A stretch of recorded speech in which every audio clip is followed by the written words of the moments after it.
Hey there, this is Derek from Pacific Coast Auto. We're looking here at a Subaru Legacy twin turbo I bought from auction here in Japan for export to the USA. Now what's really cool about these is not only do I really love the Legacy with the twin turbo EJ20, but this one here is going to the USA, and very few of these have gone to the USA. The US got these, but never with the really awesome engine in it. I think that they got the like 120, 140-ish horsepower. This one here is a 220 plus more if you want. The later generations of these got 280 horsepower from basically the same parts. And so twin turbo, you can see big turbo and small turbo. And so the idea is the small turbo here is for your lower speeds, your lower RPMs. It switches over to the big turbo when it needs more. And for a small company like Subaru to make a system like that is remarkable.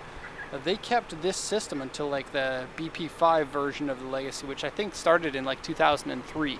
And so a nice long product run here for the EJ20 with the twin turbos. They switched over to a single turbo when turbo technology increased enough. And then this one here, what's really excellent about this car is it has over 200,000 kilometers on it. But feels and it looks so good for the relatively higher mileage here on a Japanese car. Still runs really nicely. Looks like the shocks probably need to be changed. I did take it for a quick little drive, and it's a little bit bouncy on the front end, but adjustable suspension will make this look killer.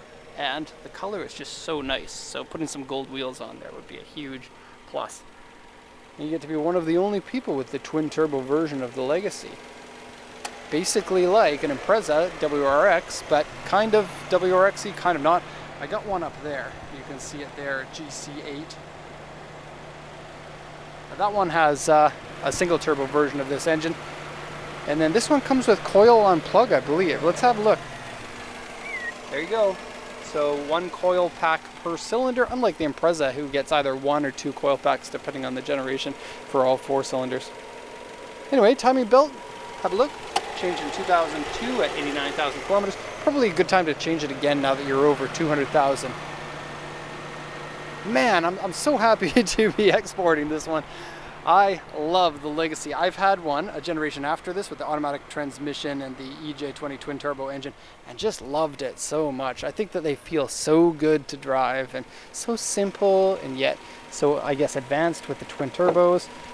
Fuel economy is not that good, but you know, nothing from the 90s really was. Full-time 4-wheel drive. Look at that. Woo! Although it's peeling paint, it's still a cool hood scoop. It kind of lets people know that your Legacy is a little bit cooler than their Legacy, if that's what you're into. And love these early models before they went to a projector headlight. I don't think the US ever got the projectors, but I do like these headlights just because they are now pretty classic looking.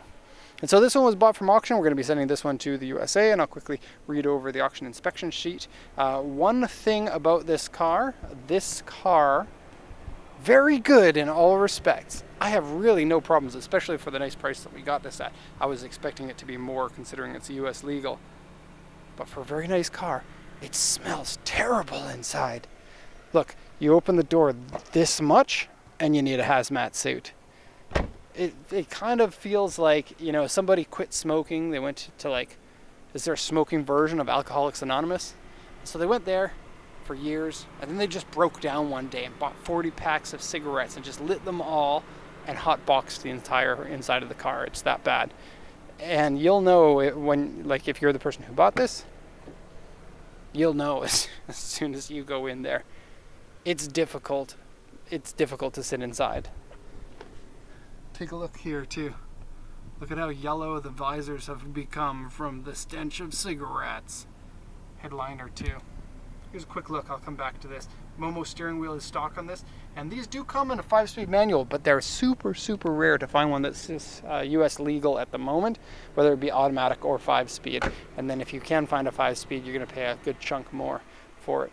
Can't say the price of this one, but actually I don't even want to say prices too much, because I think the price is going to change a lot once more of them come on the market and more people realize they're out there. Okay, so 93 Legacy GT. The GT is the one with the twin turbo, 2-liter engine. Auction rate 3.5 with an interior seat, power steering, power windows, 207 100 kilometers at the time of auction. That's authentic mileage, of course. Driver's power seat. Actually never had the full power seat because this one has power sliding, power up and down, and a power back. The next generation lost the power back. And then I think the later versions of these also didn't have the power back, or it was an option because I haven't seen it before. Comes with winter tires inside the car. Those are in the back. Interior is wear, scratched, dirty, cigarette burn, and yellowed. Yellowed from cigarettes. Steering wheel wear and ripped, and various scratches and dents. And then looking at the body, there's a lot of little marks on it. Most of them are very minor, but on this side here, there's quite a few of them all together. Actually, no, I'm sorry, this side here. And it makes for like pretty easy to see. Other than that, we got scratches on the rear bumper and paint peeling on the front duct. I'm gonna turn the engine off here just because I don't need to have it running. Now that you guys have seen that it is properly running.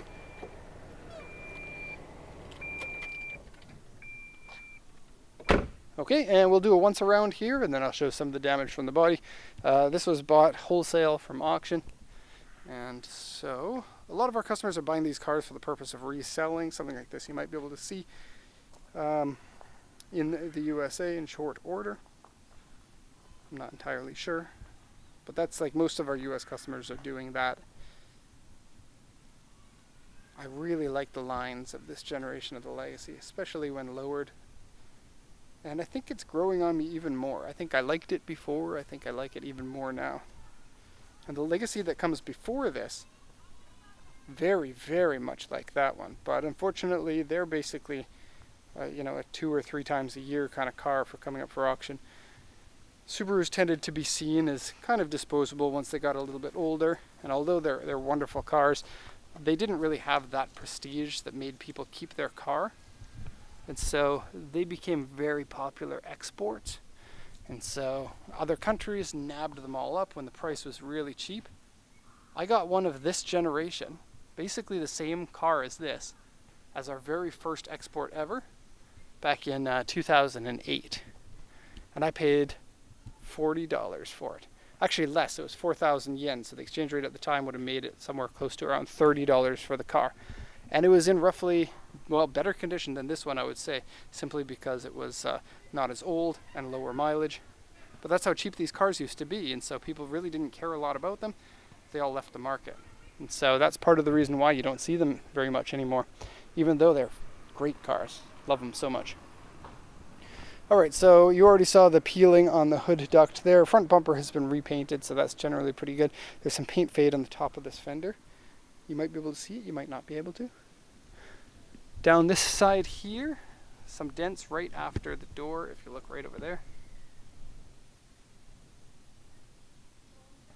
And the same kind of thing on the other side, which is a little bit worse just because there are more dents.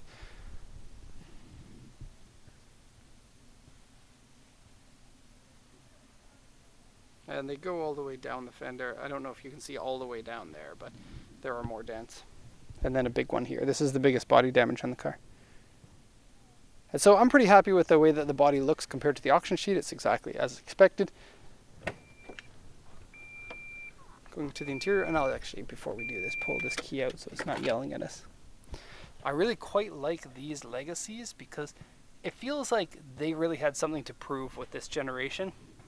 And then they used the same basic architecture for the next 2 generations of the Legacy. And so you still get a lot of this feeling in the next generation and the generation after that. But this one here feels like the materials are all higher grade. And for 200,000 kilometers, things like these seats really hold together. Now there is a cigarette burn here, which is a bit of a shame, but I'm pretty happy with how this handles itself with such high mileage.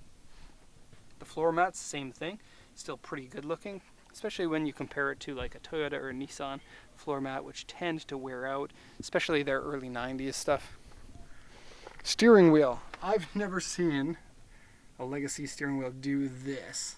It looks like the car was left in like the hot sun right next to a glass window that was going to amplify the heat of the sun, because it's damaged the steering wheel there and here, and then damaged the shift knob a lot. You can see.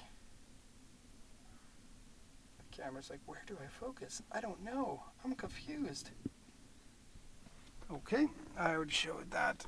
Climate control AC, we do have the off button. It has been scratched a little bit. This is very typical of early 90s. Actually, all 90s to early 2000s cars in Japan will do that. And every Maserati until now. Ooh, hold automatic transmission for snow. Okay, that's pretty clean. I mean, it looks clean. Probably, if this were my car, I would take all the seats out and extract them and then fumigate the interior and take off those visors from the top. One thing that I really like about the Legacy is it is close to the perfect size. You get a generous amount of leg room in here for a 90s car. You get a lot of room in the back, but it's still a relatively light and tossable car and very fun to drive, which for a car with this much space is generally pretty hard to find. I think nowadays people appreciate the wagons more than they used to in the past too. Now these tires, it's kind of funny. Look at this.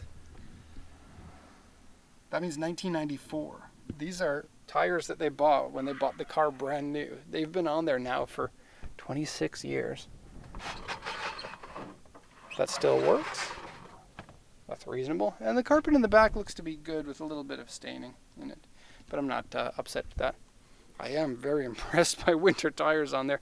It's funny, people in Japan would very often, when they got the first car, buy winter tires in the Yokohama area where we really don't get any snow at all. They would just buy the winter tires because people are like, no, you need to have winter tires with your car, man. You have to have it. The dealer tells them. And then they would go buy winter tires and then possibly never put them on because there's a cost of putting on winter tires when you're never going to really use it. It gets down to like, on the coldest, -1, -2 here. And so a set of all-season tires will definitely do it for you. Oh, and these tires here, they're worn out more on the outside than they are on the inside, so time for these ones to go. And then these are a 2008, so they're 10 years old. They still have tread in the middle, but not very much, and then worn out on the outside, so time for some new tires. All right, there you have it. Subaru Legacy, the first one of these in a very long time in our channel, so I hope that we'll be seeing more of these to come. Very cool little sporty station wagon with turbocharged engine. All right, there you go. If you have any questions, let me know. Otherwise, have a nice day.